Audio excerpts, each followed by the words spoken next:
आहे। उदयनराजे भोसले यांच्याकडून सुद्धा आज उमेदवारी अर्ज जो आहे तो दाखल केला जाणार आहे। मात्र त्यापूर्वी उदयनराजे भोसले यांच्याकडून बाप्पाची जी आहे ती आरती केली जाते। सांगलीमध्ये संजय काका पाटील हे सुद्धा अर्ज भरणार आहेत। महायुतीचे उमेदवार आहेत उदयनराजे भोसले आणि संजय काका पाटील। सांगलीमध्ये जर आपण पाहायला गेलं तर तिहेरी लढत जी आहे ती पाहायला मिळणार आहे। विशाल पाटील यांनी अपक्ष उमेदवारी अर्ज भरलेला आहे, मात्र काँग्रेसकडून त्यांची अजूनही मंत्रिणी करण्याचा प्रयत्न जो आहे तो केला जातोय। मात्र सांगलीमध्ये तिरंगी लढत होणार हे चित्र जे आहे ते जवळ स्पष्ट झालेलं आहे। साताऱ्यामध्ये उदयनराजे भोसले यांच्या विरोधात शरद पवार गटाकडून शशिकांत शिंदे यांना उमेदवारी देण्यात आलेली आहे। शशिकांत शिंदे यांनी सुद्धा मोठे शक्तीप्रदर्शन करत आपला उमेदवारी अर्ज जो आहे तो भरलेला आहे। उदयनराजे भोसले आज अर्ज दाखल करतायत आणि अर्ज दाखल करत असताना मोठं शक्तीप्रदर्शन जे आहे ते त्यांच्याकडून केलं जाईल। तर दुसरीकडे रायगडमध्ये सुनील तटकरे आज अर्ज दाखल करणार आहेत। सोलापूरमध्ये प्रणिती शिंदे अर्ज भरतील।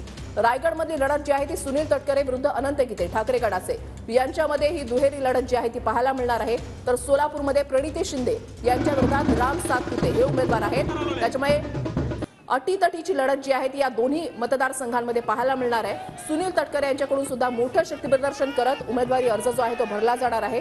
सोलापूरमध्ये प्रणिती शिंदे यांच्याकडून उमेदवारी अर्ज जो आहे तो भरला जाईल।